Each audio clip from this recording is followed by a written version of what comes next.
Welcome everybody to the first 412 Gaming News Show. Now this is going to be a weekly thing that I've decided that I will release Sunday night, so that it's available for you to view Sunday morning. We're going to be covering a variety of topics from Xbox, PS4, PC, and a bunch of other things going on in the gaming industry throughout the week. We're going to get deep into some of the things that are happening in the gaming industry all across the board. Some people think that I won't talk ill of Sony or Xbox. That is entirely not true. If they are fucking up, they will get it as well.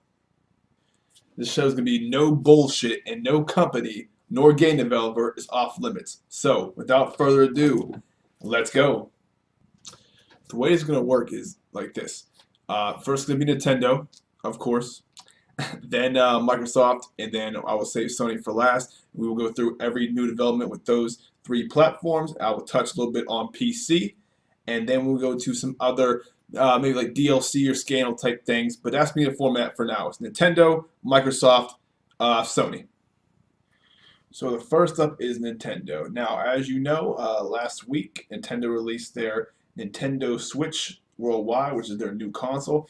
And there have been a barrage of problems. You know, you already know all this. There's been videos that were trending on YouTube about the Switch is not working, being scratched out of their dock, Joy-Cons not syncing, etc., etc., etc. A lot of problems.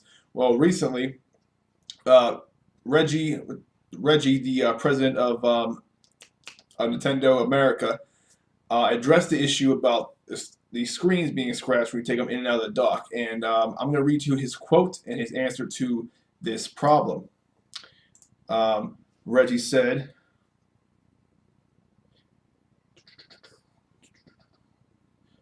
"We have done, as you know, literally hundreds of events, starting with our activity back in January, and most recently, the various tours that we continue to take the system out on. As soon as I heard this report, I asked my teams, have we seen it in our own experience? And the candid answer was no." So basically what he's saying is that of all their tests, they have never experienced scratching the screens.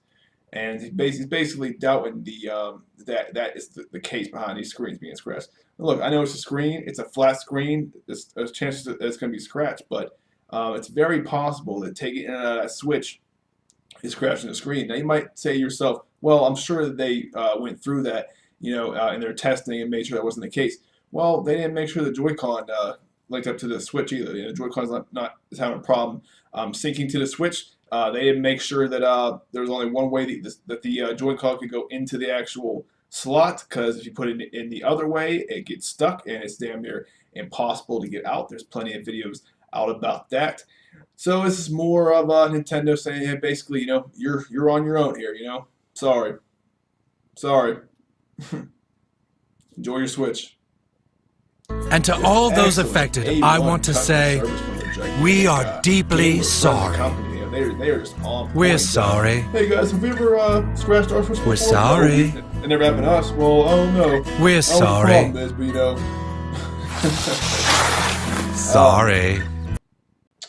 That is it for the Nintendo news for this week. But one thing I want to touch on real quick is people like to say, oh, well, JWAGS, Xbox and PlayStation have had launch problems before. They've had hardware failures. Who could forget about the Red Ring of Death from from Microsoft? PlayStation, they had a lot of problems with their PS4 when it first released, especially the PS4 Pro. There were a lot of problems with.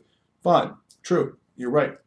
Every company has problems, but the difference is that Sony and Microsoft addressed the issues promptly. Back when the Red Ring of Death happened, you could easily contact Microsoft, tell them, hey, I got the Red Ring. They apologize for the inconvenience, and they sent you a box to send back your Xbox 360, and they would send you a new one, no questions asked. Now, if you try to do the same thing with Nintendo, you got to jump through hoops and ladders. I guarantee you call their customer service, you're going to be on hold for a while, and even in their statements, they are not addressing these issues. They're basically saying, oh, it's consumer mishandling. But to say that dead pixels are normal, just 6 days after release, day one after release, no, absolutely not. Next up is Xbox. Now, if you're an Xbox Gold member, as you know, they come with 3 free games every month. Games are yours to keep always and forever as long as your Xbox Live membership is active. And the 3 free games this month are Layers of Fear, which is a short horror game, Cars 2, and Borderlands 2. I'm sorry, Project Cars and Borderlands 2. Project Cars, it's an okay game. It got pretty good ratings. Borderlands 2 is fantastic. It's an excellent game. If you haven't tried that, yeah, it's free on Xbox Live for gold members, so I'd recommend trying that out. Upcoming games that are coming out pretty soon. Not pretty soon, but this year. The big ones, the first party exclusives were Crackdown 3, which is a successor to Crackdown 2, which is kind of like a GTA style game. Saints Road kind of game, a little more goofy, a little more robotically involved. I guess you wear like Iron Man kind of suits. Crackdowns are pretty fun, so that should be interesting. And the other one is Sea of Thieves, which is a pirate game. It looks like MMO or something like that, but that's really the only first-party titles they got coming out that are of any note per se. A couple weeks ago, Halo 2 or Halo Wars 2 came out, and people have been enjoying that from what I hear. I haven't played it. I'm not a big Halo person. I think Halo's a little outstayed its welcome a little bit, but there's still plenty of fans, and that's gone with those games there. One thing that Microsoft does well, and Microsoft does better than anybody currently in gaming, is backwards compatibility. And as you know, they have a huge backwards compatible list, and they did it the right way. You can just pop it if they have the game supported on their library list. If you own that game, that disc, you can pop it right in, and it downloads your hard drive, and you're good to go. Opposed to PS Now that streams the game, PlayStation Now that streams the game through the cloud. And there's a little bit of lag there, and it's not really backwards compatible because you have to buy the membership, so you don't own it. You can't just like pop a disc in and play the game. Backwards compatible games that were just added are Cars 2, Dead Rising 2, and Meet the Robinsons. So the list just keeps on growing, and eventually I think they're going to get to the whole list. But everybody still wants Call of Duty Black Ops 2 to be added to that list. We want that. We want that so bad. And also a little bit ago, what I was referring to when I said that Microsoft is the best backwards compatibility. Yeah, they do it better than anybody, but PC. Xbox Live Games with Gold. Now, what Games with Gold is, it's similar to Steam's kind of algorithm. Every once in a while, Xbox has what's called Xbox Live Gold sales. Similar to a Steam sale. So you have a small section of games that are marked down considerably. So this month's games are The Witcher 3, the complete edition, so all the DLC that was included for $25. That is a fantastic price. That's a fantastic game. It looks beautiful. The gameplay is excellent. You can sink many hours of that game and get lost quickly. It's definitely worth $25. I would recommend checking that out. The next is Dead Rising 4, which is a Microsoft exclusive. Now, I didn't play this game. I played Dead Rising 3, but I opted not to try this game because they, for some reason, decided to forego multiplayer. They didn't include any multiplayer in its Dead Rising, which I was really disappointed in. I think it'd be fun to take a buddy in there and slay some zombies, but they decided not to do that. And I had a good story in my game too, my zombie game, something like The Last of Us and things like that. And Dead Rising has never been known for that. They're a little more on the goofy side. But for $38.99, it might be worth checking out, but not for me personally. But if you're a fan of Dead Rising, absolutely. It's 35% off right now, so I would check that out. Tomb Raider, Rise of the Tomb Raider is $27 with all content included. So all the DLC included for $27. And that game is excellent. That's another Xbox Live Xbox exclusive that they acquired a while ago. I would check that out as well. That game is fantastic, fantastic game, similar to Uncharted. That is it for the Xbox news this week. One thing I want to touch on real quick was Microsoft's new console they've been talking about, Project Scorpio. Now, it's still early, not much known about it, but it's supposed to be, quote, the strongest gaming device ever, the strongest console ever made, something like that, quote, to this date. It's supposed to have 8 teraflops, it's supposed to be considerably stronger than the PS4 Pro, which it should be because it comes out, I believe, at the end of this year. It's supposed to achieve full 4K, not native 4K, but native 4K, not just upscale to 4K. There's no release date yet. There's not too much known about it, but it seems pretty exciting. I'm not sure how good it's gonna be, and most people I know don't have a 4K television in their house. The 4K is just starting to surface. it's going to be interesting to see, how this thing takes off and how it's perceived. But one thing I will say though is they are marketing this as a premium product, and what premium means is expensive. So you don't know what's going to happen here. My guess would be that the console sounds like it's going to be a $600-700 console, but on the flip side of that, that makes no sense economically. There's no way they can do that because people aren't going to spend $700 on a console, no matter how powerful it's supposed to be. In my own opinion, I know people, when Xbox first released the Xbox One, and the price tag was $500, people had a fit, and they did that because they wanted to include the Kinect in there, which nobody fucking wanted, and that hindered their sales. PS4 released at $400, so $100 less, and PS4 kicked their ass, and they are still feeling the heat from that today.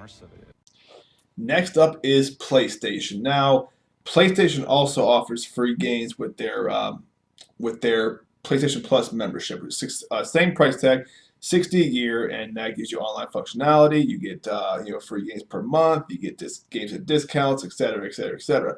But one thing I've always found, in my own opinion, is Sony's free games are often pretty weak. They often release more games than Microsoft actually, but often they're not have that much quality, and I don't think they want to give away too much for free, especially with the introduction of their PlayStation Now service. But so some of the games listed here are Disc Jam. I don't know what that is. Tearaway Unfolded. It's a PS4 game. I don't know what that is. Under Night in Birth, PS3. I don't know what that is. Earth Defense Force 2025, PS3. Again, I've never heard of it.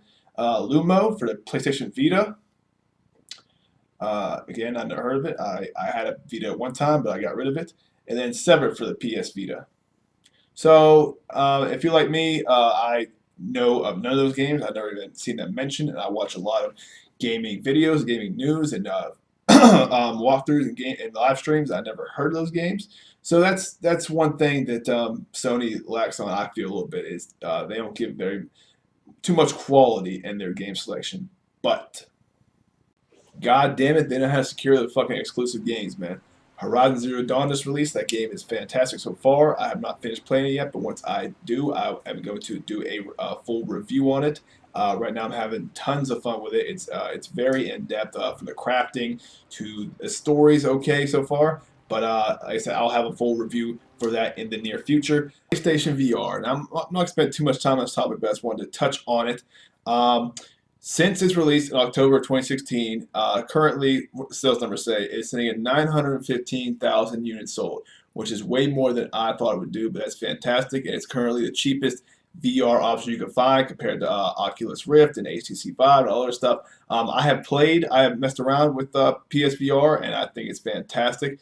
Of course, you're gonna lose a little bit of resolution on there and frames, and because the PlayStation 4 has to power that. It does better on the PS4 Pro with a little power boost. The first fully released game for this so far was Resident Evil 7 Biohazard, which came out in there, which people seem to enjoy, though it looked a little weird because it cuts your arms off like right here and here. You have no body, so you're just basically just a head and arms floating around, which is a little weird, but it's a step in the right direction. And I'm all for virtual reality. I think there's a place for it. I think it would be great video games. I'm a big horror games fan. Like something like Outlast or Amnesia. Everyone wants to play in VR would be even more terrifying. So I am on board. It's still a little expensive. I think so. It's $500, but again, it's the cheapest option you can find for the VR, PlayStation VR at this point in time. And I hope they continue to do well with that. So looking towards the future for PlayStation, they've got some games coming out that I am so excited about. First one is The Last of Us 2. I don't know when it's coming out. There's no official release date, but I know everybody wants to play that game, not just me. Everybody wants to play that game. It was announced at E3, I think, last year. It showed a small trailer. No, it was actually, was it E3? I think it was just, maybe it was E3, I don't know. But they announced they showed a trailer of Ellie playing a guitar and singing a song, and it got everybody hyped. The first one was fantastic. It might be the best horror game or survival horror game I've ever played in my life. It probably is, and I cannot wait for that. But the other one is that game was made by Naughty Dog, The Last of Us, and Naughty Dog's other project is a game called Days Gone. I'm gonna throw a picture up and maybe a video. of this game. What is it? It's almost like Sons of Anarchy meets Look around, World brother. War Z. You know how Zombies are this is fast. gonna They end. travel in huge packs. They pile on top of each other to get get up buildings or through obstacles. It looks a lot like World War Z, the way they run and everything. And then you're the main protagonist looks like a biker of some sort. You know, he's riding a Harley, he has a biker jacket. So, and that game, from what we saw from the gameplay trailer, it looks like it's going to be very interesting. And Naughty Dog makes nothing but good games. I've never played a bad Naughty Dog game. And I can go back to Naughty Dog's creator of Jack and Daxter back in the PS2 days. And I feel like Jack and Daxter was way above his time, especially the first two. PC news. Now, I play a lot of PC games. I think the PC is fantastic, and of course, the PC comes with its own list of exclusive games. A lot of games start off on PC and then get ported to PS4 and Xbox later, but some never at all. A big one that I'm excited about is Friday the 13th.